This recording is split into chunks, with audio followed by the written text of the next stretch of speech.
internautes téléspectateurs ravi de vous retrouver comme ni ñu koy defee saa su nekk ci seen émission 2024 plus ci télé Sénégal ni ñu koy defee di lundi au jeudi ni ki tey ñu fas yéene ànd ak ki nga xamante ni moom moo di suñu gan di Major Kandji nekk consultant nekk également spécialiste des affaires criminelles moom lañu fas yéene àndal ci jotaayu waxtaan bi mais également duma ci wéet saa su nekk ñu ci ànd ak sama chroniqueur di Cheikh Kane di ma accompagner ci li nga xamante moom moo di émission bi de balaa ñuy door waxtaan bi dañuy nuyu suñu gan dalal ko ci suñu plateau Major maa ngi lay nuyu di la siyaar bu baax a baax di masawu coono parce que yaa ngi doog a wàcc jóge ci liggéey bi ñu ngi lay nuyu di bàyyi la nga nuyu ak mbokku internet yi ak téléspectateurs yi. waaw ñu ngi kontaan di dellusiwaat fii ci site bi. jërëjëf yow on s'est vu ailleurs. tout à fait ci feneen di nuyu Cheikh. jërëjëf comme ni nga ko waxee rek donc.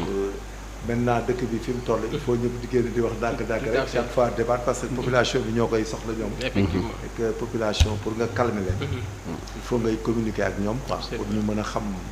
li xew et puis mën a calme quoi ba am lu ñu téyeegul. donc on va espérer que débat bi dana neex. incha allah. jaajëfal ko bu baax Cheikh également. maa ngi lay nuyu. salaamaaleykum maa ngi lay waaw voilà ça maa ngi lay fay am mbégte mu rëy comme d'habitude teew si plateau bi. tout à fait di dalal Major di am mbégte bokk ak moom plateau bi. di ñaan yàlla lépp lu fi waxtaanee ak yàlla doon gëneel. si ñun ak askan bi incha allah. voilà waxtaan bi dañ koy dooree ak li nga xamante ni moom moo jëm ci daje bi nga xamante ni président Diomaye Faye daje ne ko ni ki démb ak centrale syndicale yi ak li nga xamante ni moom mooy ñi fare ci wàllu secteur privé mu nekk ndajem bu njëkk bi nga xamante ni amal na ko ak ñi nga xamante ni ñoom ñooy centrale syndicale yooyu lee ngir waxtaanee li nga xamante ni moom moo jëm ci condition de vie des travailleurs mais également waxtaanee li nga xamante ni moom moo jëm ci wàllu dundu beeg yu ni mel ak secteur privé bi Major tey mu mel ne le président Bassirou Diomaye Faye mu ngi chercher à trouver ses marques pour li nga xamante ni moom mooy li ko Sénégalais di xaar ngir mu mën ci nekk carrément. d'accord ah ben effectivement parce que un président de la République am naa habitude di ko wax. c'est la proactivité. En Afrique nous amuñu moyen de la réactivité donc il faut chaque fois ngay anticiper. tout à fait bon pour ñu def ko en deux phases mooy syndicats yi.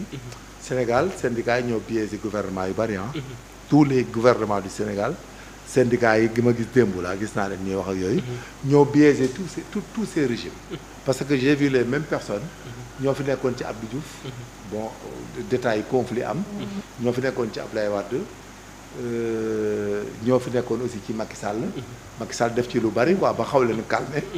waaw mais je pense que cette fois-ci quand même ils vont être plus conciliants. parce que exigence yi dafa bari dans ce pays ba nga xam ne ñoom ñi ngi ñam tuuti xam nga ñoom syndicat mi ngi ñam. parce que il protège une corporation professionnelle. ay centrales syndicales lañ ñoom ñi ngi ñam.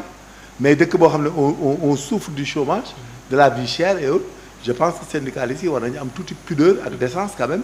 di aménager état yi. parce que quand même on ne peut pas continuer à améliorer dans un pays où il y a l'état de nécessité actuel.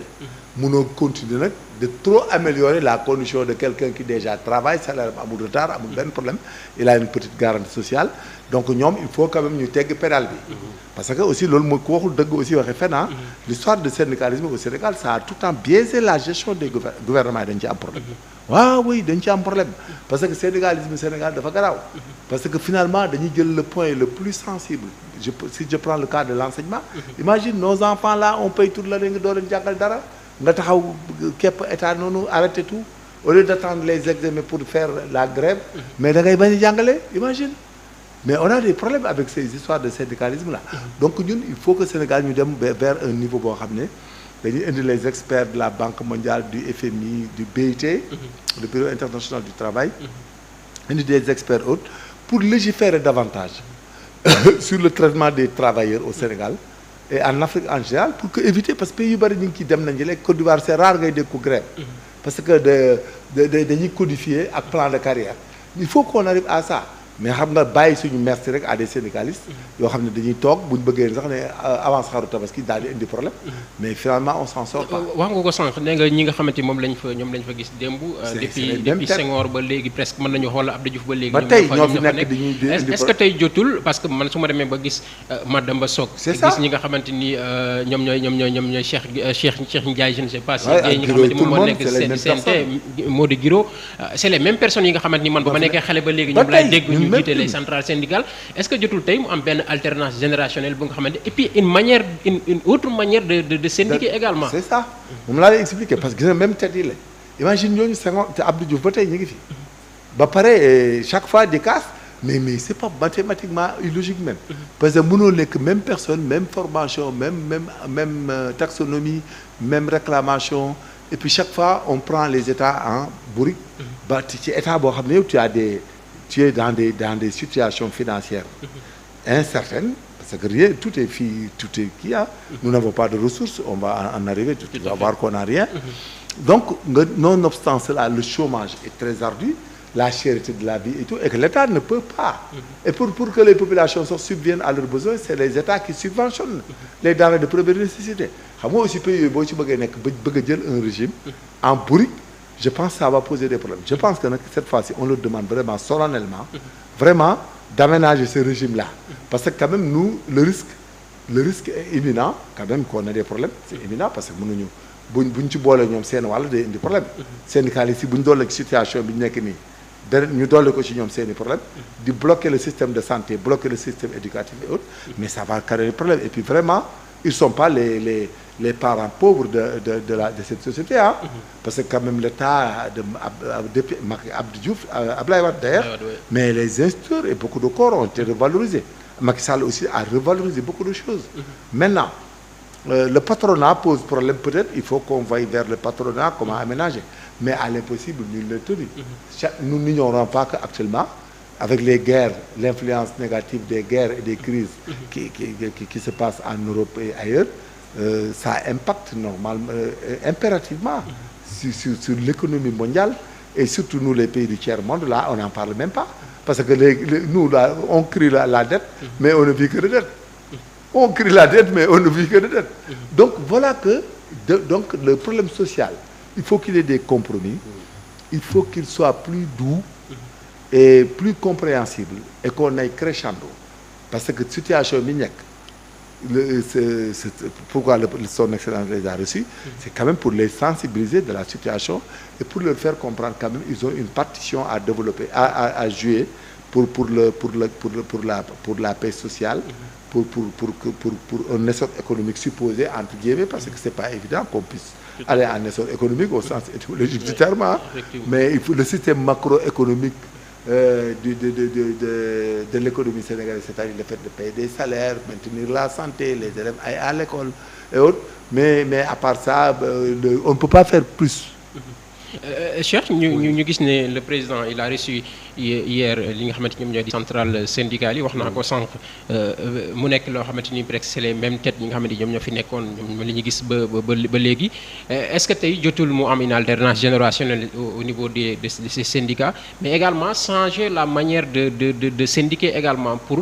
mu nekk loo xamante ni peut-être dafay am benn accompagnement boo xamante dañ koy am ci état bi tout en revendiquant li nga xamante ni moom mooy seen ay revendications. waaw effectivement tey bon d'abord dañuy rafetlu li nga xamante ni président def na ko parce que am na ñoo xamante ni nee nañu tous les syndicats ou bien en tout cas tout le patronat représentatif recevoir wuñu leen am na ñu des Serigne Mboup jot na si addu nee na peut-être dañ ko waroon a gën a yaatal mu doon une rencontre nationale bon mais malheureusement on sait que peut-être à ce jour c'est pas encore possible mais président il va rencontrer au fur et à mesure les différents acteurs parce que wàññi dund gu cher gi naturellement tu es obligé de rencontrer le secteur privé national tu es obligé de rencontrer les syndicats et autres donc yooyu yëpp day doon ay rencontres yi nga xamante ni moo lay permettre n'est-ce pas nga recueillir plus d'informations mais nga véhiculer aussi communication bi nga bëgg maanaam lan nga bëgg lan nga xaar ci ñoom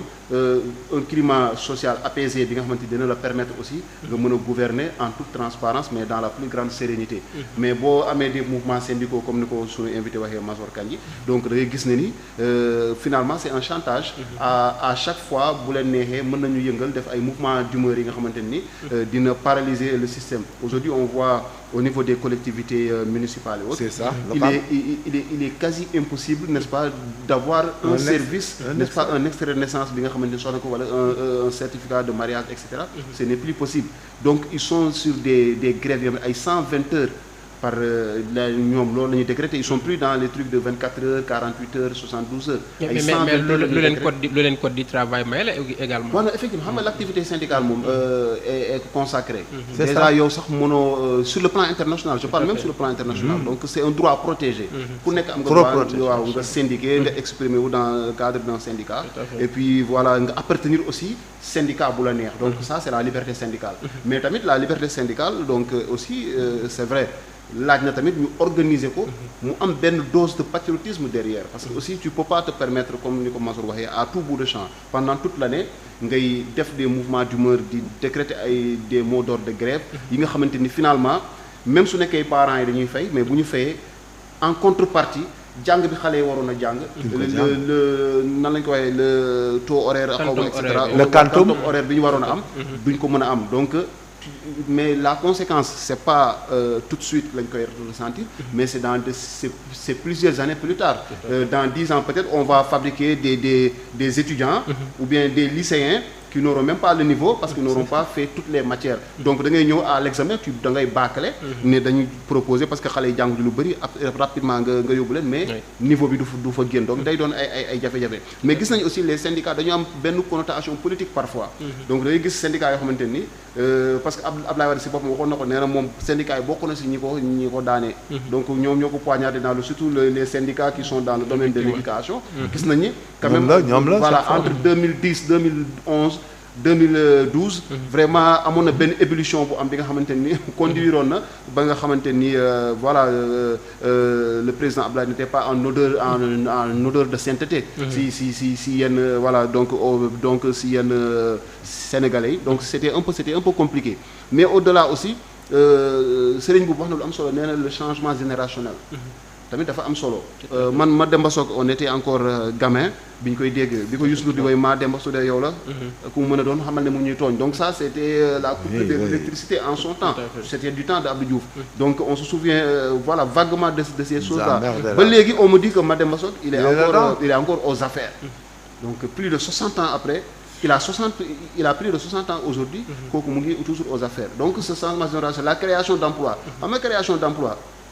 tamit dafa bokk mënoo ñëw rek ne création d'emploi tey damay ñëw ma créer emploi bees loolu c'est vrai ça permet de pourvoir à des emplois mais aussi la gestion de carrière ça te permet tey ñi nga xamante ni y a des gens par exemple en 2024 ils doivent libérer des postes donc libérer postes yi parce que ils ont atteint l'âge légal de la retraite bu ñu demee yow ak man ak ñeneen ñi nga xamante ni mën nañu dugg ci système bi ñu mën ñu dugal ci système ba ñun tamit ñu mën a def carrière mais sinon c'est un tout donc ñoom bu ñu desee mooy ñun on est formé on a des diplômes mais duñu mës a dugg parce que ñoom ils sont encore là donc en ce moment-là day gën a relever encore le taux de chômage donc bu doon mën nañu insertion professionnelle bi war mu ngi am nit ñi bu ñu génnee ñi war a dem retraite ñi war a dugg ci système bi peut-être que dina résorber un peu le taux de chômage ba nga xamante ni suñu état yi tamit dinañu mën a tamit ñoom tamit à travers une collaboration le renforcement n'est-ce pas du secteur privé national ñoom tamit ñu créer emploi parce que aussi l'État n'a pas vocation aussi de créer des emplois donc tamit loolu tamit mais de mettre les conditions yi nga xamante ni dina permettre n'est-ce pas au privé et autres buñ si duggee ñu mën a créer emploi donc on s'attend à des changements surtout un changement générationnel. C'est ça surtout c'est très important. Un retraité pendant 30 ans de retraite tu es dans le syndicalisme c'est pas mathématique. Tout à fait mais est-ce que loolu duñu yóbbu ci tey ci une réorganisation surtout même au sein de l'administration. Mais c'est ça une corporation des institeurs un institut de retraite ne peut pas être dans le syndicat il ne peut pas être quoi que ce soit. Oui. Parce qu'il n'est pas dans l'informel. Surtout les syndicats des travailleurs de la Sénélec, les travailleurs de l'éducation, de la santé, autres, les corporations formelles, c'est l'État du Sénégal, c'est pas possible. Un retraité ne doit plus être là-dedans. Parce qu'il n'a rien à voir. Il a cassé ses droits jusqu'à prévaloir ses droits à la retraite. Oui. Ils doivent tous partir et faire autre chose. Mais quand même, les privés, avec les informels ñoom mën nañu jël ko leen neex parce qu'ils sont pas soumis à la retraite mais l'État là dafa war a jël responsabilité ko enseignement ak ay santé ak Sénélec ak yëpp ku retraité bu nekk seen secrétaire général syndicat mënut ci nekk parce que sinon bu yàggee moom it dilam la fay def rek di fa am dara finalement jël un État en bourrique comme ni nga ko waxee léegi parce que aussi le mouvement générationnel il est importante dans le changement dans un État parce que ceux qui travaillent dans une corporation ñoom ñoo war a syndiquer te ñooy xam les réalités. c'est quoi, ça les réalités. ñoom ñoo koy vivre sax mais c'est eux qui peuvent. Le reste c'est l'exercice d'une autorité illégalement prolongée parce que tu n'es plus fonctionnaire tu as le droit à la retraite am nga sa pension liquider nga sa pension rien ne te lie avec la profession et l'État. Tu dois pas être là-bas SG secrétaire général d'une corporation syndicale. Donc loolu dañu ko war a tere. dañu poursuivre parce que démb également recevoir na li nga xamante moo di secteur privé bi li nga xamante ni moom la ñuy xaar bokk na ci wàññi li nga xamante ni moom mooy les denrées alimentaires ñu xam ne am na ci loo xamante ni le président Macky Sall defoon na ko ci muy une subvention boo xamante ni taxoon na même si c'est vrai que gis nañu denrées yi xaw na yokku mais amoon na subvention boo xamante ni defoon nañ ko ñu demoon sax ba FMI naan subvention boobulee bokk na ci li tax suñu coût bi nga xamante ni moom la état di utiliser mu nekk coût exorbitant est-ce que tey subvention boobule bu ñu ko yëkkatee du lan moo nar a indi tey lan moo nar a indi jafe-jafe li nga xamante moom mooy nguur gu yees gi étant donné que ñoom ñu ngi jëm ci li nga xamante moom moo di wàññite dund boobule. xam nga subvention FMI Banque mondiale les institutions de Bretton Woods et tout le monde dafa am on interdit de subventionner plus de 3 denrées de première nécessité c'est pas possible. mënut a nekk le pain là ñu ngi koy subventionné à 15 milliards mais koo ko xottee di ko gëm pratiquement bi muy sukuru boo lekk pratiquement dafa mel ni état day fay 25 francs te imagine ñun da ngay calculer sénégalais yi par exemple soo jëlee le mois 30 jours nga da ngay calculer 15 jours bi Sénégal bi ne dina lekk 15 pains 15 pains yi ça veut dire 350 sur 4 ci environ nga jël 18 millions yi dina liir xale yi nga dese 14 monsieur tu fais attention c'est très compliqué maintenant diminuer denrées dans un état fi mu mën a nekkee mooy les denrées que nous produisons si on produisait le riz wala mil bi ak yeneen état bi mën na ko di wàññi boo xam ne ay tacticité la ak ay technique mais maintenant beneen denrée bi nga xam ne dañ koy importer nag day répondre à ce qu'on appelle des bourses de valeur tu sais le riz là taïwanais wala Chine wala dara dafa am gaa xam ne dañ koy jënd comme traders yi leen koy jaay da ngay jékki-jékki jënd toute une production qui te fait 1 million de tonnes wala lu ko ëpp sax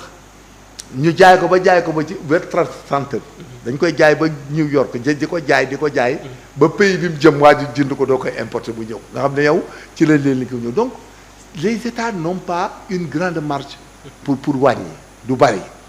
et puis secondo nous avons fermé une institution que nous avons fermée la caisse de péréquation et de stabilisation des prix dañ ko fermé dañ ko defoon mais xam nga comme ñun les Africains ne sont pas performants lu ñu dugg day baax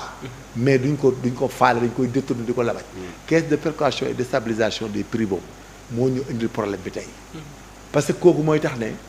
yow chaque matin da nga xam ndagam ni day yokk wala wàññi dans le monde mais xam nga Sénégal dañu am benn problème boo xam ne même par le matin tey bu benn pot tomate waroon wàññeeku 100 francs Sénégal du ko toppatoo day jàll da ngay jaay li nga doon jaay dem. bien sûr c'est-à-dire même au niveau national stabilité. waaw amul du dem léegi nag institution yooyu lañ doon am pour définir ce qu'on appelle la tendance que nous allons aller à la hausse maintenant comment barrer cette hausse 2 hypothèses dañuy douane bi la ñuy wàññi à l'importation léegi les taxes de port parce que ñun bateau yi amuñu bateau donc bateau bi da koy indi CAF on l'appelle CAF Dakar bateau bi bu ko jëlee Pakistan wala Chine CAF Dakar lay doon CAF Dakar nag mooy bateau bi moom day jël ceeb bi fa mu ko jëlee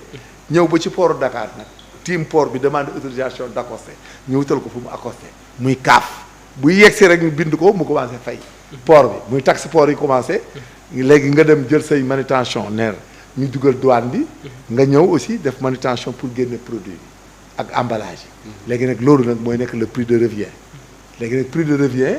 bu dee da nga def prix d'achat def frais égal prix de revient le gars il faut mu def bénéfice am parce que ci banque yi léegi da ngay dem banque léeg-léeg man am naa mbokk yi def ceeb da ngay léeg-léeg da ngay jënd ceeb bateau ci port bi mais je suis désolé 20 milliards ngay laaj banque bi mais 20 milliards du xaar ay 15 20 1 mois da ngay jël commencé livrer yeneen gars yi mais 20 milliards yàppoo ne major bu ñu ko jëloon comme ni ñu ko doon waxee Cheikh kooku benn nit a koy jël ci bateau ceeb yow déggoo ba de kooku de état benn nit a koy wàcce ay bateau ay 200 000 tonnes ngay jël mais kooku tey bu ñu ko accompagner woon avec tout l'accompagnement bi nga xam ne état waroon na ko état amul capitaux yi non banque yaa ngi accompagner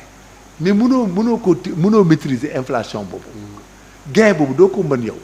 parce que ceeb bi na muy ñëwee mooy problème bi xam nga pour une information boo xam ne ñun laalaguñu kenn tudd ko fi kenn wax ko fi mais Guinée-Bissau démb suivre leen information yi Guinée-Bissau démb 50 kilos ceeb bi yokk na 3500 50 kilos ceeb bi Guinée-Bissau démb yokk na 3500 ça veut dire saako ceeb 100 kilos Guinée-Bissau démb 7000 la ci yokk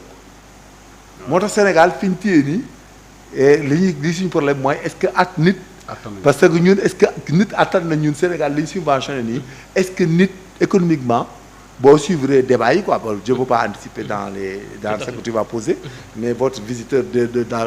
ces jours-ci boo xoolee cas yu mel noonu moo tax ñu ñëw di def état des lieux donc fi mu ne nii ñun est-ce que loolu dal Guinée-Bissau ñun bu ñëwee kooku kenn mënu ko fi kenn mënu ko gérer il faut mu yokk c'est-à-dire léegi ce que nous souhaitons mooy le produit au producteur du riz là ñun fa ñuy jëlee ceeb yàlla nañu am fu ñu jëlee ceeb foo xam ne du prix bi inflation bi yéegagul mais Guinée-Bissau démb yéeg na parce que produit au producteur bi la ci fañ ko jëlee ñoom démb commencé nañu am problème Guinée-Bissau démb am nañ problème ceeb parce que ñoom dañuy vivre ceeb bi lu bari parce que ñoom noix d'acajou bi fi ne nii ñu ngi def trop la ñuy dundee foofu fi mu ne nii commencé nañu am problème noix d'acajou bi da ngay joxe benn poids presque double ba pare ñu jox la benn 50 kilos ceeb. mais tey lan moo war a nekk solution parce que lu jëm ci denrée alimentaire yi loolu moom wàññi ko c'est une évidence parce que ñoom lu ñu waxoon Sénégalais. j'ai compris lu Sénégalais yi. waaw loolu ça veut dire c'est politique. nan la ñu war a def tey loolu ni ñu koy defee ay niche da nga niche lay doon da ngay jël beneen niche mais c'est à tes risques et périls xam nga aussi dafa am problème boo xam ne ceeb bi pour nga wàññi ko fi nga ko mën a wàññee rek mooy ci dédouanement bi nga koy mën a wàññee wala nga dégreffer importateur bi en matière d'impôt et là ça impacte sur le budget en contrepartie ça amène des problèmes du dem c'est-à-dire c'est des situations qui se passent au Sénégal qu'il faut affronter finalement moo tax Sénégal il faut jamais risquer chaque fois de dire que damay wàññi non parce que ñun dañoo am habitude alimentaire boo xam ne c'est manufacturé ndax ñun tomate loxoti la ñuy def c'est manufacturé même oignon bi rek c'est manufacturé li ñuy bay ci ñaay bi mënuñu ko denc c'est kii bon diw gi gisa diw gi ba tey léegi doo comprendre dañ koy importer ceeb bi ñuy importer moo ñu gën a gaañ c'est pas la même chose que en Côte d'Ivoire nga xam ne aceke bi day jël presque 50% à la place du riz nga dem fuutu banaan alo ko ñun dañoo war a def di def ndambe jéem a def aceke comme ivoiriens yi mu remplacer ceeb bi en grosse partie à 30%. cere ji il faut ñu koy lekk bëccëg il faut ñuy dem ba di ko lekk bëccëg parce que il faut et puis allez suñ 3 repas yi ñu jël ni copier yi il faut ñu dem bay def 2 nga xam ne dañuy ndékki gu taxaw nga nekk sa beñe dugub bekk nangam mais bu ñu demee ba 5 heures 17 heures bu ñu liggéeyee ba 15 heures ku wàcc ñëw ti bu añ boo añee naan ndox guddi naan ataaya te dina law lekk fruits yu ndaw waaw te dina law parce que ñun déjà ñun problème bi ñu am on dépense beaucoup li ñuy lekk état mënu koo subventionné ko bi nga waxante dëgg dafay jot ku nekk dégg li ngay dégg mënoo di añee ceeb di reere ceeb wala nga reere frite reere ganaar Sénégal yëpp loolu la Sénégal xoolal li ñuy lekk ci ceeb dafa bari ba maara dee ci li ñuy togg ci diw dafa bari finalement nag état yi peut-être pour wax ay waxi politiciens ak yooyu pour wax c'est normal ils vont essayer de diminuer mais finalement da ngay dem ba xam ne lii mënta nekk du solution durable waaw solution durable moom il faut ñu changer kii régime alimentaire habitudes yi et puis développer d'autres formes pire bi là dans le pire là on n'a qu'à mettre des champs et amener des femmes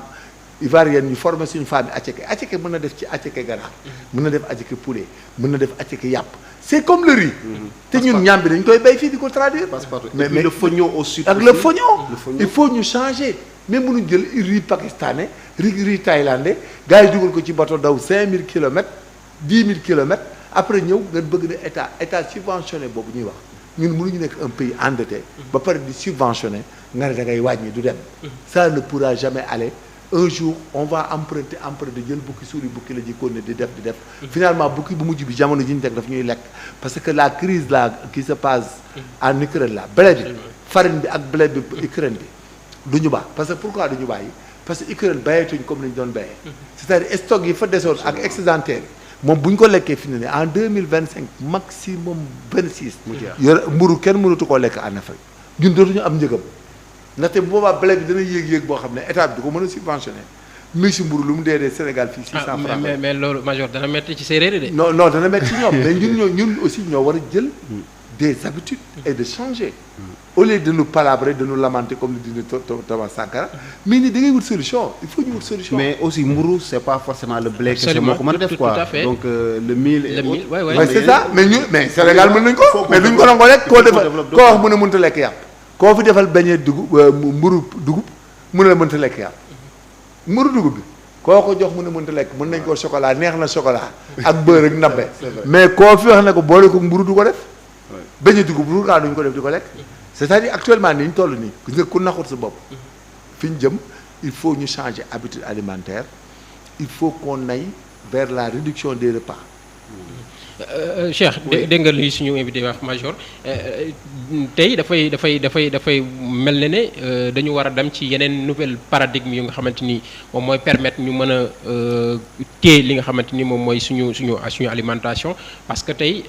ni mu ko waxee état yi yu ci bëri dañ ko ciy def ci subvention c'est des milliards yi nga xamante ni dañ koy dugal ci li nga xamante moom mooy lu jëm ci panier ménager bi est-ce que tey pour wàññi loolu pour permettre ñu mën ko dugal feneen également waruñu demaat ci yeneen paradigme yi nga xamante ni xëy na dana nekk beneen changement bi nga xamante ni. waaw effectivement li nga wax am na solo xam nga président Bassirou Diomaye Faye dafa ne rupture. mais rupture bi du moom kese c'est pas seulement sur le plan étatique. mais sur le plan des habitudes aussi du comportement dafa laaj ay rupture.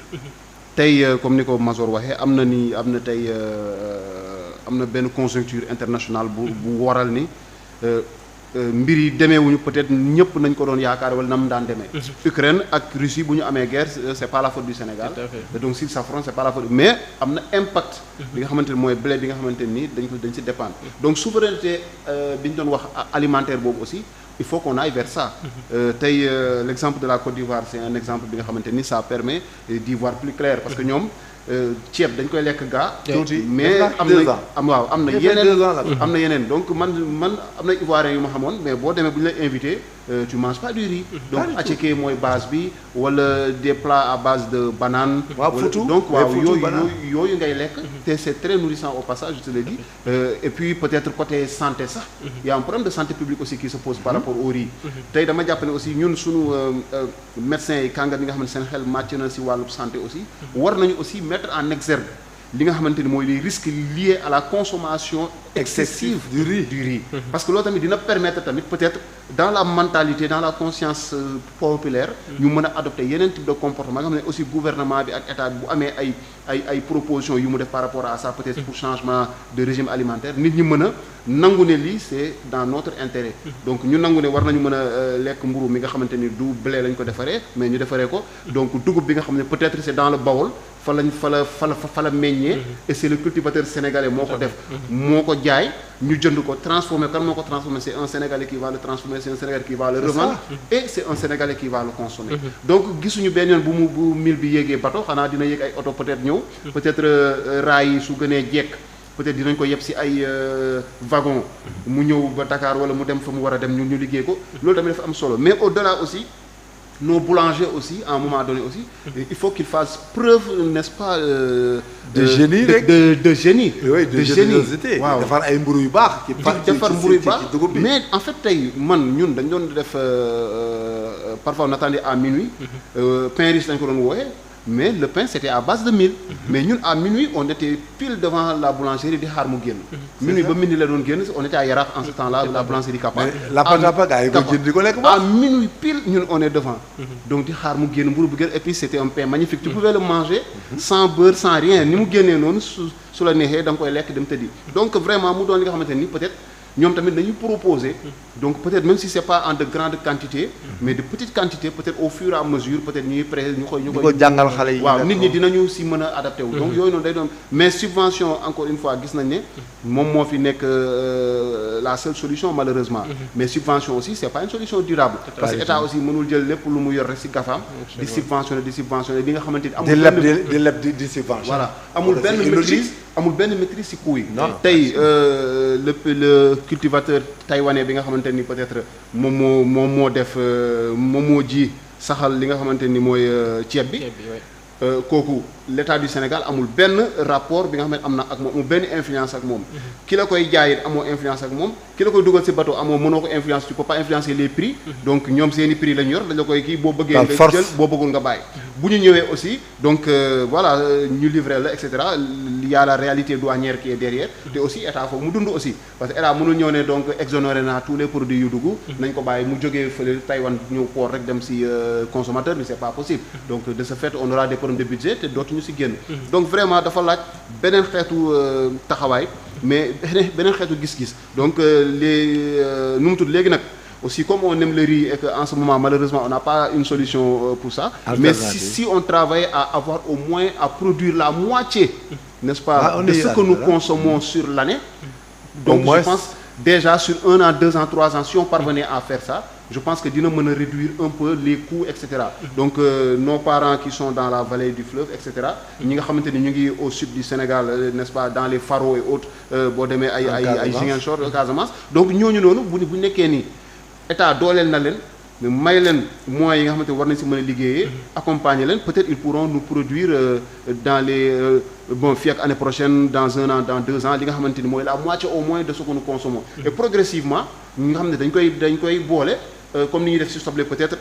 à un moment donné on dit qu'on n'achète pas du riz wala si on achète du riz on stocke dañ koy stocké jaay riz bi nga xamante ni mooy moo jógee ci vallée bi et cetera bu ñu ko jaayee ba pare après léegi nag li des peut-être on finit l'année avec li nga xamante ne jëndoon nañu ko stocké ko sécuriser ko peut-être aussi choisir des moments parce que aussi parfois booy jënd produit aussi dafa am ay moments tey par exemple quand tu achètes du pétrole et que le prix du baril a augmenté donc si tu achètes plus cher il arrive des moments peut-être de l'année où voilà coût yi day wàcc peut-être est-ce que ce ne sont pas les moments les plus propices nga jënd ko boo ko jëndee nga stocké ko ba nga xamante ni peut-être bu commencé am rareté yow di nga mën a di nga mën a la sécurité alimentaire voilà c'est comme ça mais sinon nous on est voilà tey bu ñu jékki-jékkoon Taïwan ne il ne collabore plus avec nous et que yenn état asiatique yi nga xam ne dañuy jaay ceeb nee na ñoom jaayatuñu Sénégal qu'est-ce qu'on va devenir donc ça va être très compliqué les habitudes alimentaires faut ñu xoolal les repas c'est bien moi je pense que le Sénégalais il aime trop le pain il aime le riz donc malheureusement c'est comme ça ñun on mange le pain le matin au petit déjeuner et au dîner après entre-temps c'est le riz donc ñun lépp lu ñuy lekk boo xoolee on a aucune influence directe amuñu benn emprise ci li nga xamante ni ci la ñuy lekk béyee wuñ ko fii voilà il nous faut dépenser beaucoup d'argent et l'État aussi en pâtit parce que État du Sénégal malheureusement nekkuñu ci pays quand on dit qu'on fait partie des 25 pays yi nga xamante les moins avancés au monde donc tu peux pas te permettre aussi de te payer certains luxes donc dama xam ne ni donc yooyu foog ñu liggéey ci et comme on a le pétrole et le gaz yi nga xamante ni yàlla baaxee nañu ko peut-être aussi mu doon un moyen peut-être pour donner un coup de fouet secteur agriculture bi ñu gën a liggéeyaat ba nga xamante ni peut-être la moitié dans un premier temps je pense que ce serait magnifique qu'on puisse produire la moitié du riz que nous consommons sur l'année le pain peut-être on va varier le mil et autres moi je me dis et le maïs et autres impérativement war nañ si mën a ñëw parce que en fait c'est juste des habitudes parfois nga ne bëgguma lii mais c'est peut-être parce que ça s'impose pas à toi mais quand ça s'impose nga gis ne prends l'habitude gis na le riz le blé on te dit que le blé par exemple la miche de pain coûte 175 on te dit par exemple le pain à base de 1700 francs c'est toi qui choisis donc si tu veux à un moment donné peut-être pendant un bon moment tu vas t'entêter pour dire j'achète le pain à 175 mais après tu vas finir par dire 75 si j'achète 10 pains par jour donc j'aurais fait une économie de 750 donc du coup après nous ñi nga xamante ne da ngay gérer kër wala dara joxe dépense bu yàggee quand même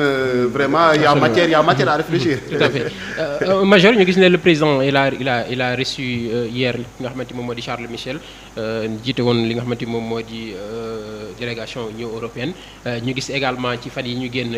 le ministre des finances ak li nga xamante moo di ministre de l'économie ils étaient aux FMI pour waxtaan ak ñoom par rapport ak li nga xamante ni moom la ñu am collaboration entre le Sénégal et la FMI mu nekk des institutions yoo xamante ni souvent ils ont été critiquées par le régime actuel mais ñu gis ne ñu commencé nañu am collaboration ak ñoom est-ce que on peut se départir di nga xamante ni ñoom ñoo di ces institutions là parce que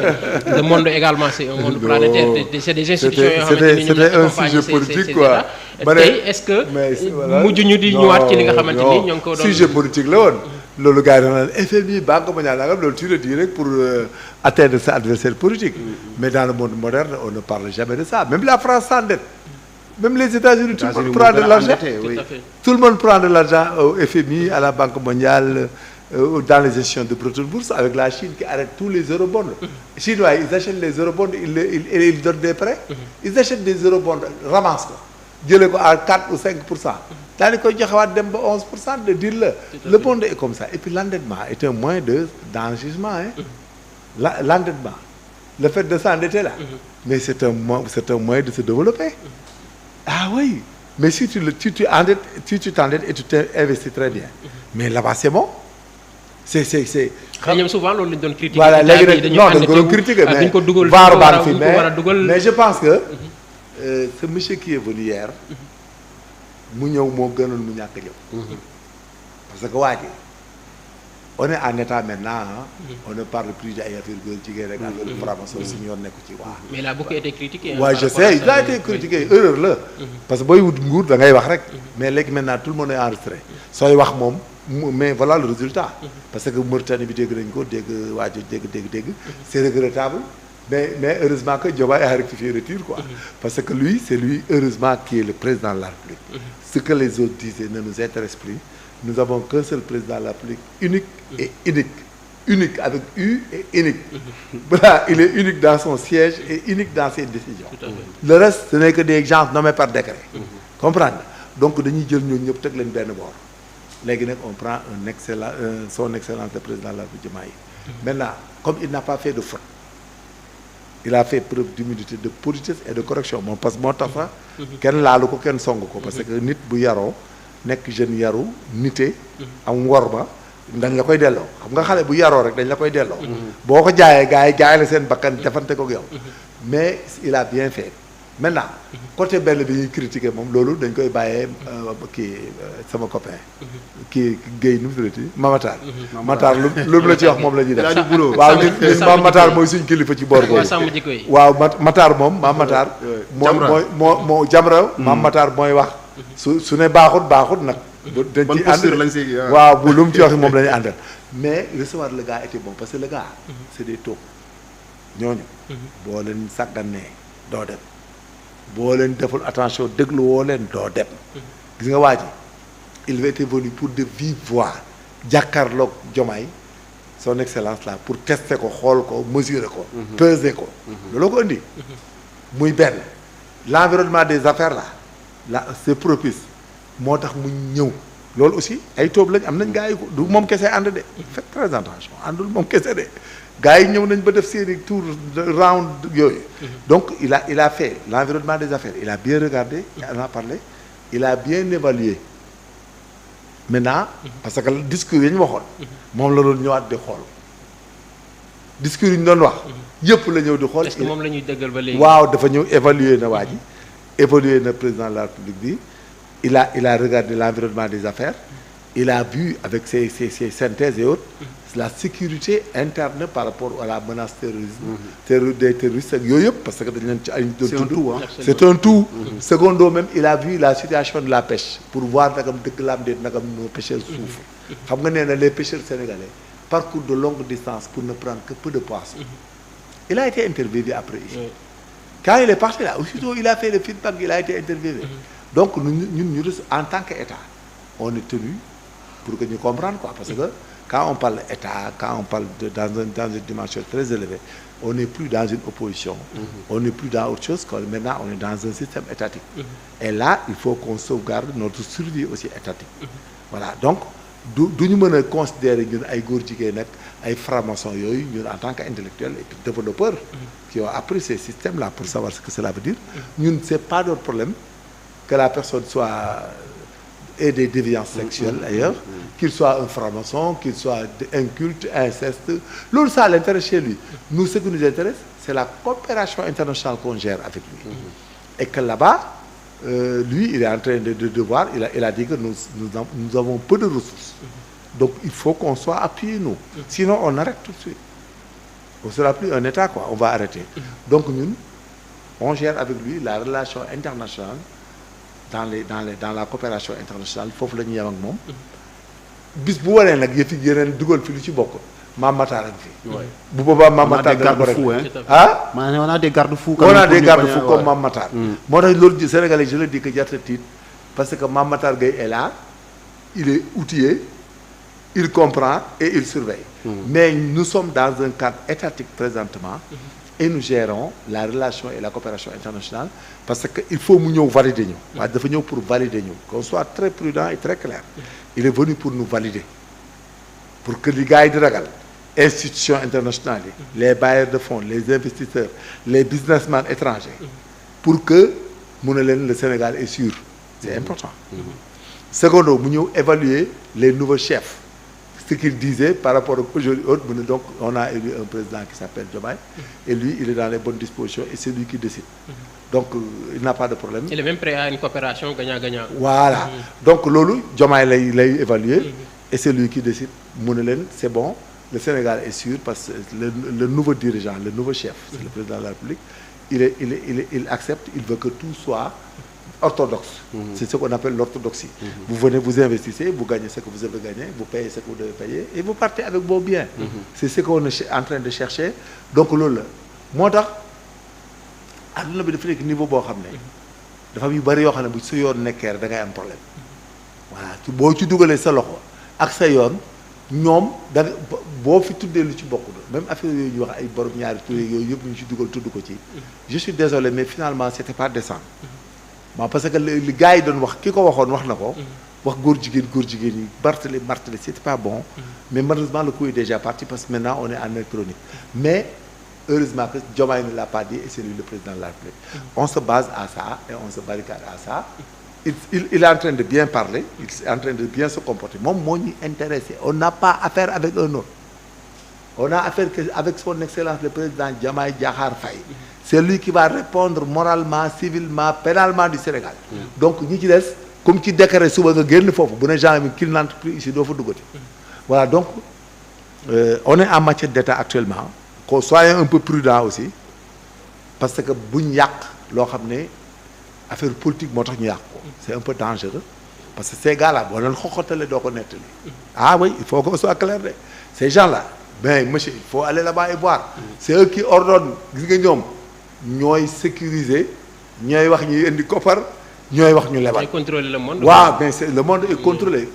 góor jigéen contrôlé wul monde bi ñii c'est des institutions financières internationales c'est des institutions internationales yu marché ñun état lañu suñu yoon ci franc-maçon suñu yoon ci góor jigéen léegi nag bis bu ñu demee nag ba jéem ci boole lu ci bokkul. wala di régler ay fi góor jigéen wala régler leen. mais est-ce que tey état yi mën nañu xam loolu ba tey ba pare di wax souveraineté nationale parce que pour nga pour am souveraineté nationale dafay nekk loo xamante ni xëy na lu ci ëpp doo ko basé wu ci li nga xamante ni moom moo. wax la war rek ñu tudd mooy mais loolu ay wax kese la tudd Sénégal fii 1 franc fanaanu fi garant fii bu weer bi dee nee naa la ñun on doit utiliser 105 milliards par mois pour fay kese te courant ndox ñëw gut ak papier ak yeneen détail non yooyu ay wax kii la ñun on vit avec des OP des ordres de paiement boo gis nga ñooñu ngay régler les institutions européennes Schengen ay Bretton Woods FMI nangam dafa am volet yoo xam ne ay volet traitement salarial la bu gis nga bu recette yi matul le mois mais BCEAO day jox OP dañuy wax ak ñoom ci BCEAO dañuy waxal BCEAO joxe ay ordres de paiement on paye tous les fonctionnaires yow doo ci comprendre dara mais fekk ñun on a que 60 milliards ou 70 en attendant de combler mais dañuy fay ñooñu garanti ko moo tax technique gu état tant que yegg si woo ci kaw rek doo ko mën a comprendre bu yaakaar ne fin du mois bu jot douane ak impôt domaine dañuy am 80 millions yi de milliards yi 80 milliards yi des fois du mat su matul nag dañ koy systématiquement dañ koy combler par ce qu'on appelle des ordres de paiement les banques ñoom seen yoon nekku ci c'est quand la BCEAO donne l'OP l'ordre de paiement livre d'or day jóge ci banque ci PETA virement yi fonctionnaire yi waa jóge day jóge PETA ce qu'on appelle le livre d'or ku nekk mu wax li ngay fay ak sa salaire bu ñëwee ci banque bu nekk jël virement yi BHS ubbi livre bi fay ak xaalisam day dem BCEAO rek BCEAO jox ko lu mu fay BCEAO jox ko BCEAO nag moom mooy def système de compense bi mais garantie ba ña koy joxe feneen la bitim réew la levier bi nekk OP lay tudd ordre de paiement payer le déficit dañuy fay ñëw taxaw moo tax doo gis Macky Sall bi nga xam ne il connaissait les mécanismes là doo gis jamais problème salaire retard nga yaakaar ne koppari daa matul de musta mat du mat jamais da nga yaakaar ne weer ak moroom rek ni Sénégal mën nga fi recouvrer 100 milliards non c'est pas vrai mais on l'appelle du revolving day chaîne lay doon ba ci fin d'année bi gars yi def le bilan régler mais moo tax da ngay dégg yoo xam ne da ngay dégg ñu wax déficit salarial ak ay fonds ñuy lépp xam nga fi ne lépp nañ 260 milliards. tey xaw ma les Américains. ñaata lañu Américains def 260 milliards. 260 milliards yooyu da nga koy dugal ci pax da nga koy saañe pax yëpp. ak fonctionnement yi institutions yi commencé dox. ñu demaat ci leneen. mais fi ne guddi yi jëm ñun. Sénégal suñ pétrole bi ak suñ gaz bi le temps muy ñëw mais liñ ciy am ñoom d'un seul coup mënut a def le gap. et puis nous on paye la dette chaque mois dañuy fay dette bi. dañuy joxe ci dette bi. Il paraît que c'est estimé à 5 milliards par jour. waaw imaginez par ça jour. tey dégg naa ko tey sa gars bi dañu on paye tant de milliards par mois. Par jour. mais monsieur un pays c'est pas des blagues. donc fii il y a beaucoup de choses à changer moo tax il faut arrêter de critiquer un État qui s'endette parce que tant qu'on accepte de nous prêter kenn du ñu rey kenn du ñu saisir kenn du fi ñëw jël Océan Atlantique bi kenn du fi ñëw jël Grande Mosquée de Dakar mais kenn du fi ñëw di jël dara mais la dette elle est importante parce qu'il y a la réduction de la dette l'annulation de la dette rééchelonnement de la dette mais on n'a qu'à aller vers la dette est un système de mais c'est des mécanismes on les appelle des mécanismes et des ce qu'on appelle des mécanismes mais les mécanismes sont axés sur le choix d'objectifs ndax moom ngay proposer soo demee FMI Banque mondiale da ngay wax benn projet mais il y a des projets yoo xam ne donc yooyu dañ koy financer ñoom à zéro risque parce que dañ lay aider mooy tout ce qui est développement social affaire santé affaire éducation même environnement quoi ak yooyu mooy liste de loger les gens yooyu dañ koy nangu ak éducation yi ak la recherche scientifique et tout ça mais qu'est-ce que tu veux il faut qu'on aille demander de l'argent pour le faire maintenant nos salaires là parfois ils nous disent que il faut faire du départ volontaire il faut diminuer les effectifs de la fonction publique parce que nous notre fonction publique là mais 80 milliards de fonction publique à 100 milliards c'est trop hein. C'est beaucoup. Hein? C'est beaucoup. Tout à fait. Fonction publique et puis nous avons des retraités qui sont jeunes qui vivent 30 ans 20 ans avant de dee tu sais le système viagère là la dette viagère au Sénégal c'est un problème man par exemple nii damay fayu man ba dee sama jabar ji fi des day fay ba dee su ma bàyyee mineur sax doomu mineur day fayuwaat ba majeur c'est-à-dire man sama papa retraité na 67 di fayu ba 96 ah sama tante fayuwaat ba 2007 doo ko décédé imagine donc imagine te su fi bàyyoon mineur tamit doomu waaw day fay imagine tout à fait. imagine 50 60 ans ngay fayu man sama papa est entré à la police en 1947 xool ku fay 47 ba 2007 muy ñaata boo dëlee fële 53 ans ah nga dugal ko fii muy 60 ans noonu la histoire yi demee c'est-à-dire que Sénégal c'est lourd c'est une carrière hein. c'est lourd c'est une carrière ouais. et puis imagine le fonctionnement des bureaux les armes les munitions si y a moo tax il faut qu'on cherche la paix partout et puis nous avons à tout prix par exemple la Mauritanie par exemple dans la taxonomie de partage du pétrole c'était bon mais vous avez vu qu'il y avait des discours qui avaient provoqué le Nord à prendre toutes ces alertes pour aller en guerre avec nous hein parce que le pétrole était partagé à 50-50 mais ces pays là ils doutaient que da doon am changement heureusement que Diomaye est parti là-bas très tôt il les a calmés, il les a donné des garanties et de la sécurité. Mais alhamdoulilah, nous allons partager notre pétrole. Il n'y aura pas de problème. Parce que si le président Diomaye là avait fait autrement, comme indiqué, mais tout de suite mën na nekk alerte heure bi kenn du fi taxaw di wax. tout à fait Cheikh tey bu ñu déggee suñu major li mu wax suñu invité mën nañu jàpp ne tey on est très loin d'être un pays bi nga xamante ni suñu souveraineté mën nañ ko téye parce que bu fekkente ne dañu continuer di endetté wu même si bien que ne c'est bon de s'endetter mais peut-être endettement bi ñuy am xëy na ñu mën ko sentir sénégalais yi mën ko sentir souvent comme ñoom ñi fi nekk ni ñu ko doon waxee ci panier ménagère bi ci yeneen ak yeneen est-ce que tey jàpp nga ne ci li nga xamante moom jëm suñu souveraineté nationale on est très loin d'être un pays souverain. waaw mais xam nga la souveraineté quand même bon c'est à définir tamit. États-Unis est-ce que c'est un État souverain? Pas du tout. Est-ce que tey bu dee souveraineté au sens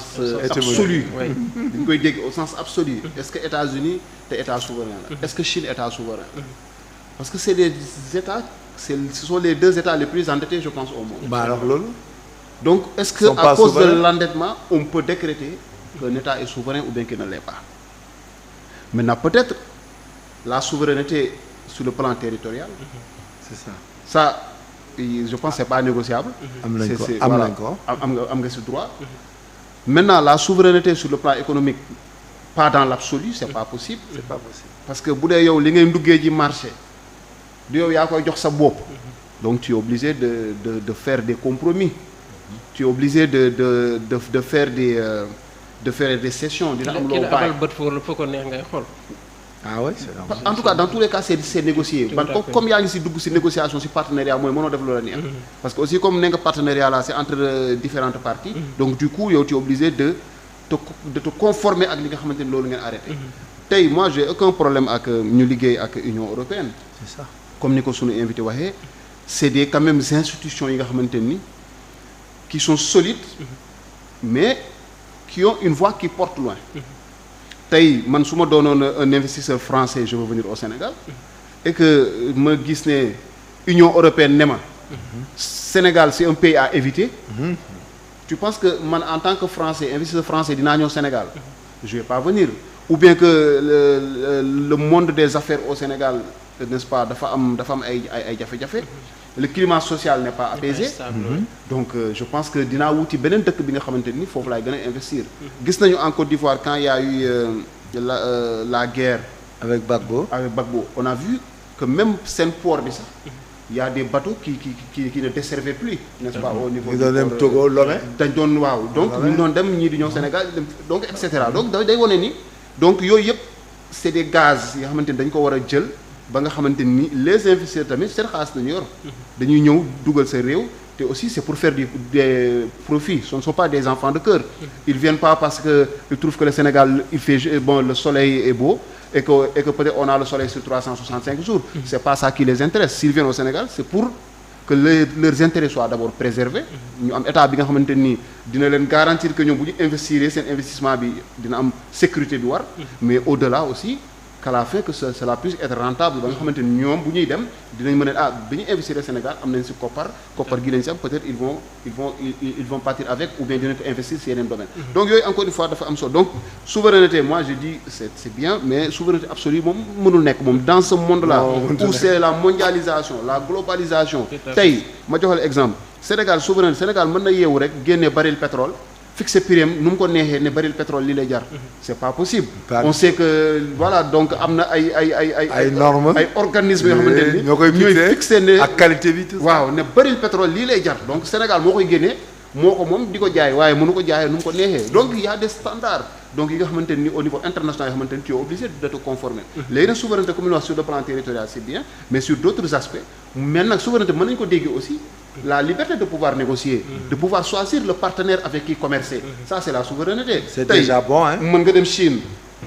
proposer la li nga xamante ni moo gën li la France proposer. En tant que État peut-être nga nangu partenariat ak la Chine. Mais pas yow nga mën a imposer donc à tout bout de champ yow sa volonté parce que loolu du doon mën a nekk. Léegi nag Mazor wax na lu am solo par rapport ak orientation des uns et des autres. Bon un État ne peut pas s'attarder sur ces choses-là. Vraiment c'est pas. Vraiment mënul ne que franc-maçon la wala kii quand bien même au Sénégal aussi on a un petit problème en ce qui concerne la franc-maçonnerie au passage on salue notre Mame Makhtar Gueye de Jamra qui mène un travail rigoureux sur ces aspects mais même ñun Sénégal parfois même franc-maçonnerie on a une vague idée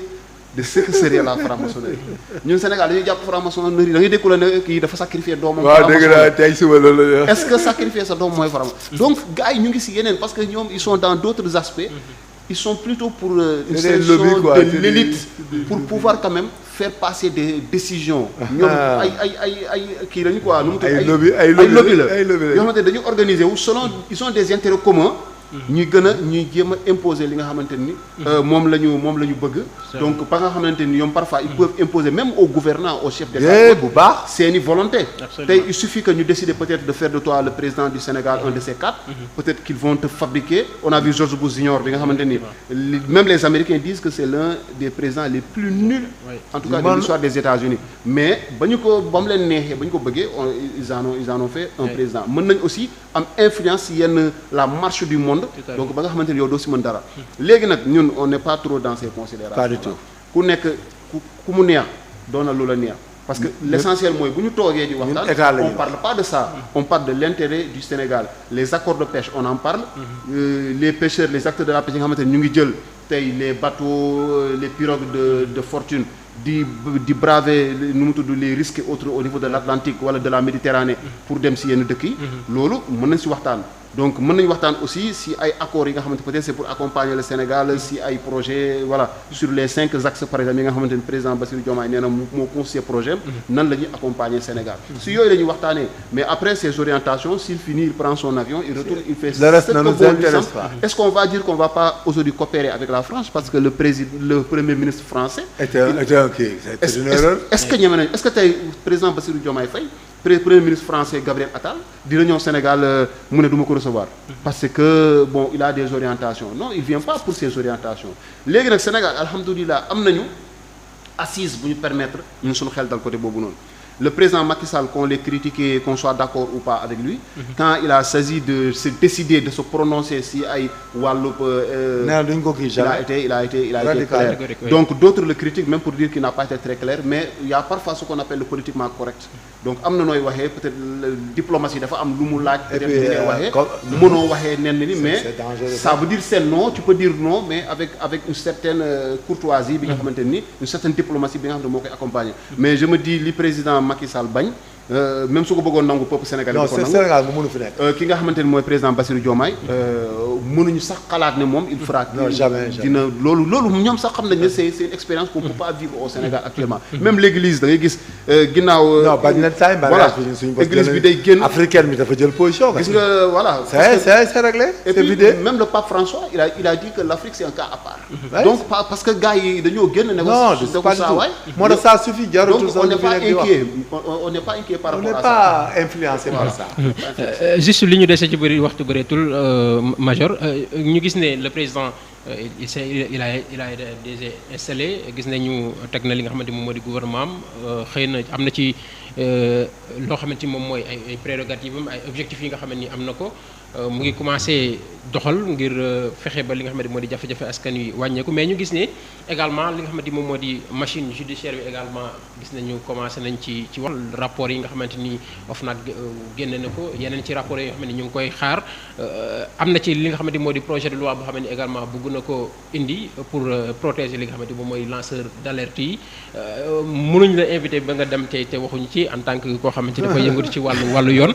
tey par rapport ak li nga xamante ni moom mooy ces rapports là ak li nga xamante ni moom mooy loi bi nga xamante ni c'est pour protéger les lanceurs d'alerte est-ce que tey du nekk loo xamante ni dafay indi chasse aux sorcières parce que lanceur d'alerte ba tey man définition bi sincèrement parler ba léegi mooy la dénonciation voilà foofu dafa def double emploi la man bu ma laajoon mu nekkoon foofu danaa ko non président ñun dites que tout Sénégalais a le droit de dénoncer parce que ñun la saisine le code de procédure pénale dafa définir les moyens dont de par lesquels la justice peut être saisie la dénonciation en fait partie la dénonciation elle est déjà légale le problème mooy nga wax lu dëgg mais la dénonciation est déjà légale et que même les lanceurs d'alerte là ça ne veut pas dire que da ngay mere waa ji fenal ko ba pare bu jàll du nga ci noonu non doo dem noonu ça passera pas il peut pas protéger légalement que tu peux dire que dem fomenter ne yow da nga nangam lépp di fen fekk dañ laa fay wala dara après on sait que tu as menti autre dañ lay jàpp ça ne veut rien dire le code de procédure pénale a dit dans la saisine la connaissance des infractions par le parquet par la justice la dénonciation la plainte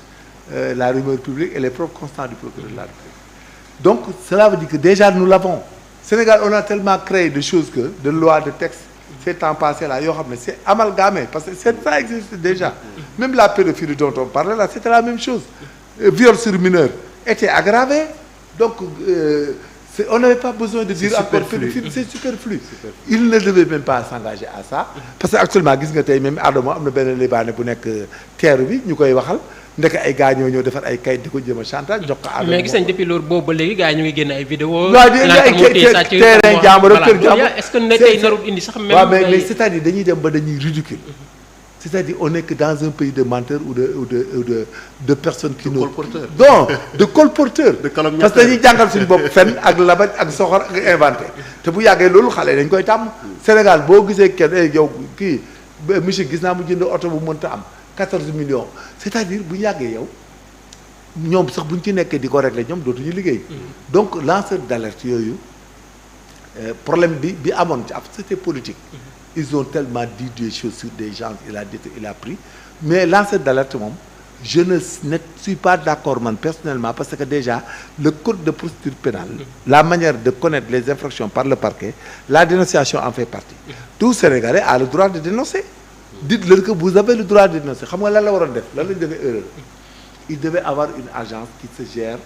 des alertes. Et que là-bas, chacun écrit sa lettre d'une manière anonyme pour dénonciation. Mais doo def jamais un texte pour les protéger. Parce que là-bas, day indi chantage après. Day indi fourre-tout day dem ba ñu dañuy chantage nit ñi di leen dugal ci ay affaires di leen laaj ay xaalis di leen napp gis nga gars yi ni ñu jëfandikoo fan yi day indi problème quoi. Mais mënoon na wut rek benn bureau boo xam ne ah boîte à lettres du parquet. On l'appelle la boîte à lettres du parquet de Dakar, de tous les parquets du Sénégal. Moi benn boîte à lettres boo xam ne pour lu la naqar rek nga wax ko fa loo gis lu la neexul nga wax ko fa jeex na. Mais est-ce que c'est dans la culture sénégalaise? Non, pas du tout. tey Pas du tout. xam nga boîte aux lettres gis nga entreprise yu bëri dañ ko supprimer. waaw je sais. Parfois il y a des gens dañuy yàq nit di fen. voilà ñëw waxal la loo xam ne amul. amul ñu dugal ko foofu noonu. waaw après. waaw c'est-à-dire léegi mais sax ñun dañoo wedd suñu bopp. Parce que ñun si on a un ministère sur lequel on met un budget de 100 milliards. ou 200 milliards ou 300 milliards. Mais nous avons un cahier concernant le budget et l'exécution du budget. Absolument. Comment la personne peut débloquer le budget war a jënd ñaari pick-up war a jënd ay bureau war a jënd ordinateur wala jënd bureautique encre tout war a fay li fay la il le fait et il y a personne qui le contrôle. Mais kon à quoi sert le lancement d'alerte? On attend qu'il détourne qu'il blanchit pour le faire. soo ko blanchir mais même boo lancer alerte. Mais c'est trop. Mais fekk jox na ko ay doomam ak i jarbaatu. Le mal est déjà fait. Mais c'est des procédures à n'en plus finir. C'est-à-dire il faut qu'on mette un système d'exécution du budget qui est très surveillé. S'il le faut, le président Diomaye il met ça là-bas. Yow tu peux engager ton budget et tout bu ñëwee président ñu vérifier def conformité bu gaaw. nga xam da ngay engager budget bi rek bu ñëwee nga ne acheter 2 véhicules à la Sénégalaise de l'automobile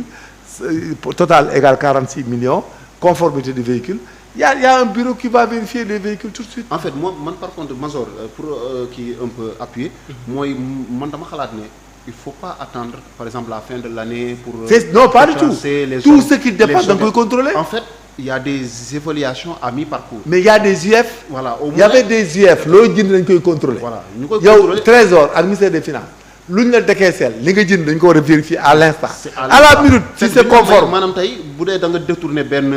100 millions. du dem que ça se sache maintenant mais pas peut-être quand. non toog ba année bi jeex. loolu wala waa ji blanchir sax mu rëcc la mu def ay fausses factures. loolu mooy suñ faible. après c'est compliqué. mooy suñ faible même Covid bi loolooy faible. et puis léegi tu sais les histoires d'audit là. il y a la faute et l'erreur ça fait deux hein. il y a des fautes de service. yoo xam ne waa ji au lieu mu def ko fii la koy def wala mu jënd ko nii doo ko mënal dara après. bu demee le tribunal pénal n'est pas compétent. tribunal libéral mooy faux yi ngay def faux usage de faux demal jënd ay affaire man jënd naa ay bureautique jënduma dara informatique jënduma dara xam nga duñ ko contrôler. carburant jënduma dara damaa dem defar samay facture tàppe ko mais comme ça waay li mu wax boo ko defee yooyu doo am problème bi. fin du mois oto yi mën nga contrôler il a acheté 4000 litres wala 20 000 litres. Mais tu regardes les tableaux de bord. oto yi dañu am ay carnet de bord. suñ jëlee carnet de bord normal di ko remplir ci mission yi da nga xam waa ñaata la lakk ou pas parce que oto buy dem mission Tamba day ñëw jël 200 litres ñu remplir carnet de bord bi destination Tamba bu del si waatee bala muy jëlaat carburant dañ koy xam maintenant tu prends le kilométrage au litre nombre de litres au kilométrage nga ne ko mais bi nga demee Tamba 150 nga lakk parce que tu n'as parcouru que 400 kilo 800 kilomètres nga def et puis tu avais pris 200 litres c'était trop. war na de 50 litres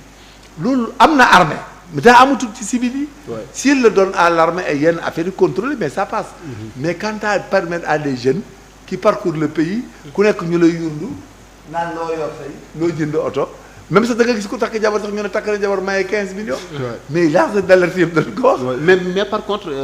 lanceur d'alerte yi dama doon lire un peu les recommandations du rapport. De l'OFNAC de 2021.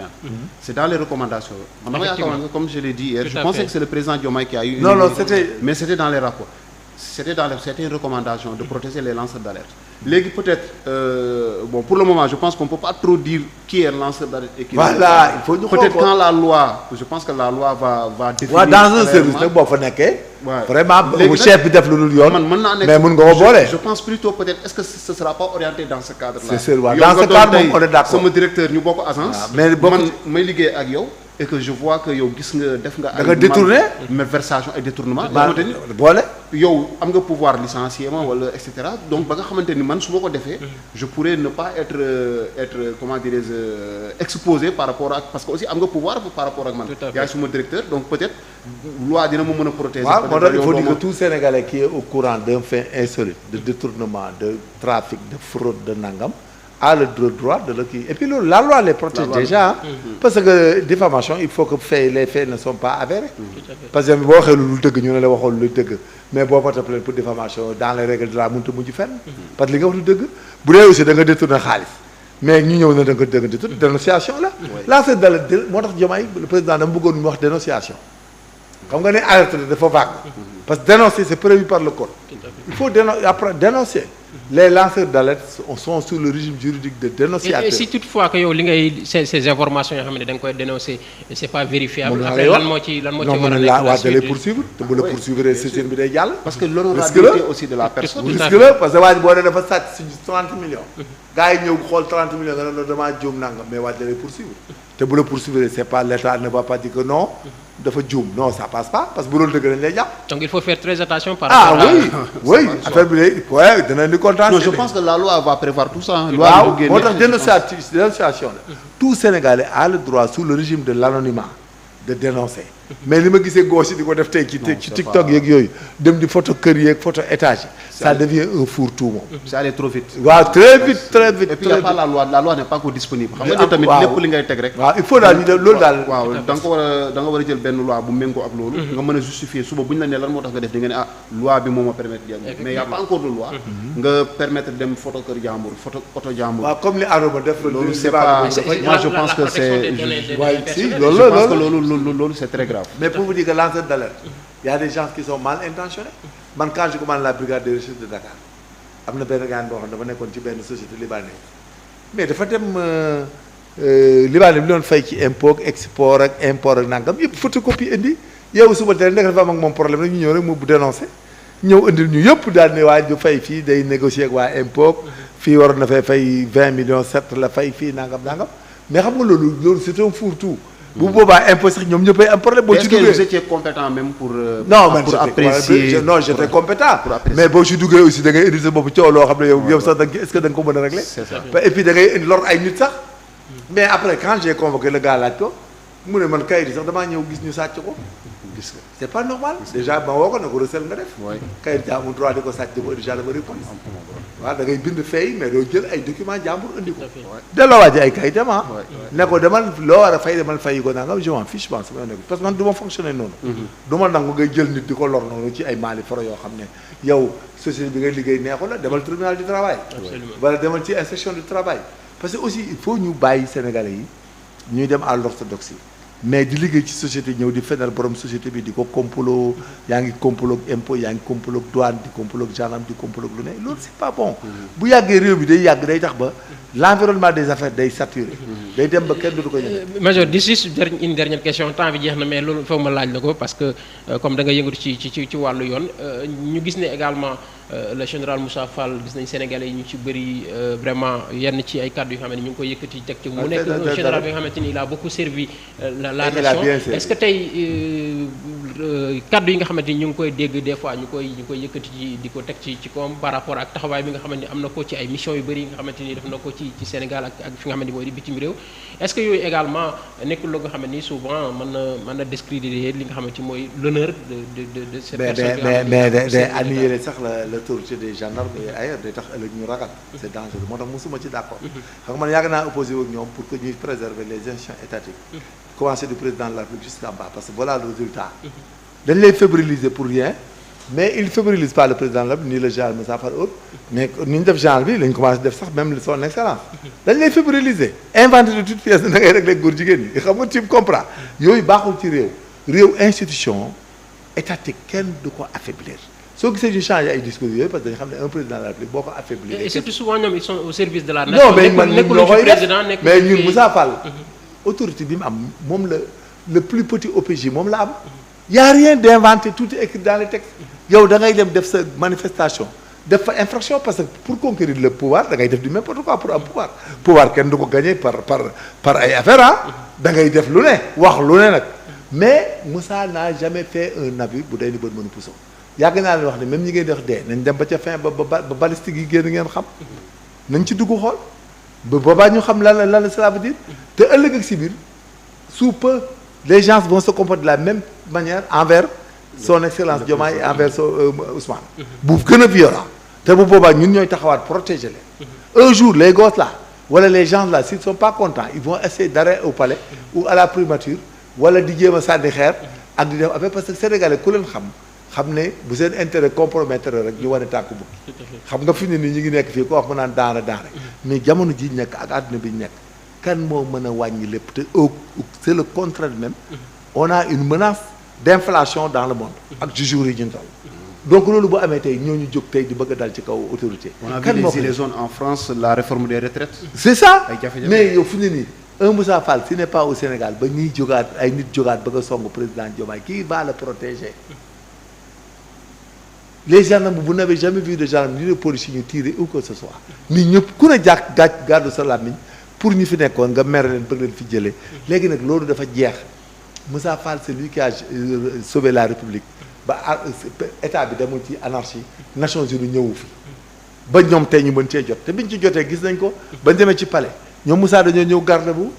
l'autorité li ma wax l'ordre de la loi et le commandement de l'autorité légitime qui exerce l'autorité publique mais quand il l'a exercé il a vu qu'on n'avait pas d'état d'âme c'est institutionnel il faut beaucoup faire attention munoo jël ay gosses yoo xam ne xamuñu fi ñuy jóge ñuy génne fu ne mel nu ne nekk di la topp bu ñu la toppee muusal éviter wax ju bari éviter déclarer parce que ci lañ nekk ni mu problème yi ñu am fan yëpp loolu la ñu ngi ñuy vaar dañuy discréditer looloo koy indi wax yu bari ji pour aider quelqu'un qui commande un état c'est lui qui commande les marabouts et autres comme ñun yàlla may nañu chance prévision yi ñu amoon yëpp en politique ba contentieux bi taratar yàlla weddi na ba indi keneen koo xam ne il est discipliné il est calme il est doux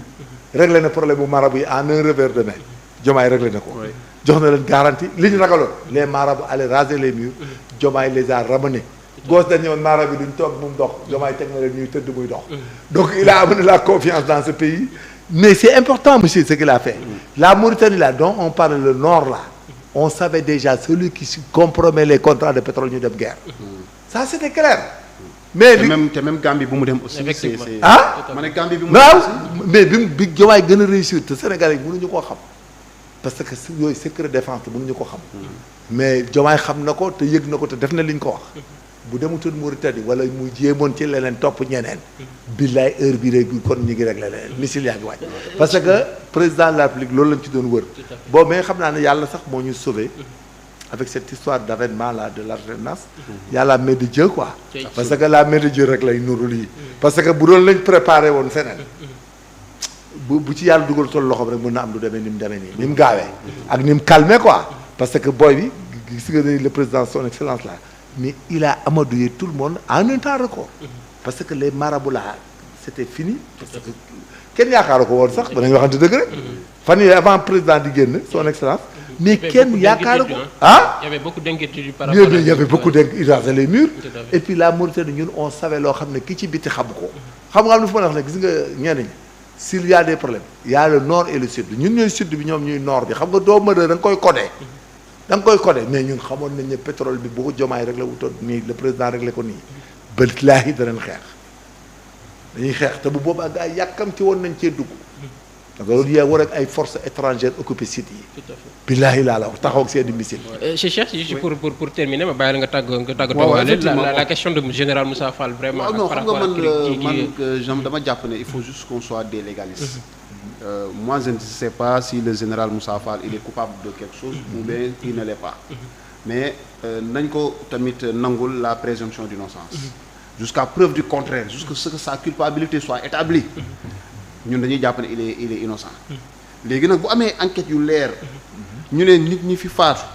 c'est sous le commandement ou bien d'une façon directe ou indirecte le général Moussa Fall ce que je souhaite pas il est mêlé à ça donc je pense que la justice fera son fera son travail. Mais à ce jour aussi jékki-jékki rek ne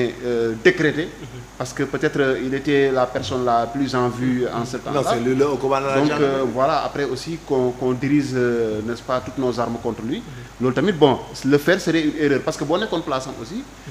non liggéey bi koy defee doo bëgg mu ci service état la nekkoon aussi. léegi nag tout à fait. ku nekk peut-être aussi ci li ngay liggéey aussi tu peux faire des erreurs. c'est des choses qui sont possibles. il peut y avoir des ratés. de bonne foi. parfois nga def benn affaire nga xamante ni mu jaarul yoon mais yow au fond de toi c'est que tu étais animé de bonne foi. je ne sais pas qu'est-ce qui s'est passé dans ce dossier-là. mais nañ ko nangul présomption d'innocence. jusqu'à preuve du contraire. léegi nag bon quand on va établir peut-être s'il y a des enquêtes et autres qui disent clairement que tel ou tel font partie de ce qui s'est passé, sont coupables. Après léegi yoon def yoonam mais vraiment liggéey mais à ce jour-là je pense que il faut le laisser vivre sa vie tranquillement continuer à faire ce qu'il a à faire dans l'orthodoxie totale bi nga xamante ni moom moo ëmb ñoom seen voilà donc pour le moment loolu la amoon li may wax ci kii général Moussa Fall. mais bàyyi la nga tàggatoo di nuyu suñuy internautes ñoom ñoo doon seetaan di jaajëfal Major Kandji ci waxtaan bu am solo bi ak xam-xam bi nga xamante ni yebbi na ko fii vraiment ba ñun ñëpp ñu mën ci jëriñu voilà donc di la jaajëfal di la jox rendez-vous suba incha allah. jaajëfal ko bu baax moom Cheikh jaajëfal également Major ma bàyyi la nga tàggatoo également ak mbokk internet yi. voilà ni nga ko wax rek ñu ngi gërëm ñëpp di ñaanal ñëpp. mais comme ni ñu leen di avertir rek quoi pour que la suite l'heure est grave quoi. tout à fait dañu nekkuñu ci ay polémiques actuellement. parce que il faut l'éviter. parce que ñun l'ignore que ñun Sénégal dañu naturellement. dañu am problème économie. yàgg na du tey. et il y a beaucoup d'exigences quoi. donc il faut qu'on reste un peu étatique quoi. te gars yi xam ne léegi tout est fini quoi. et qu'ils arrêtent surtout ñu ànd ak président son excellence le président Diomaye. de comprendre que nous sommes en phase état quoi. et que il faut qu'on déroule vite et qu'on aille régler nos problèmes vite quoi. te bàyyi coow li bàyyi wax ju bari yi. parce que après day indi interprétation indi ay frustration indi ay détails te quand on est président de la République vraiment on est autre chose. et puis c'est une institution quoi. le président de la République est une institution donc une institution on la protège. merci beaucoup ñu koy jaajëfal bu baax moom Major Kandji di ko jaajëfal vraiment parce que sànq rek ba ma lay woo fekk yaa ngi doog a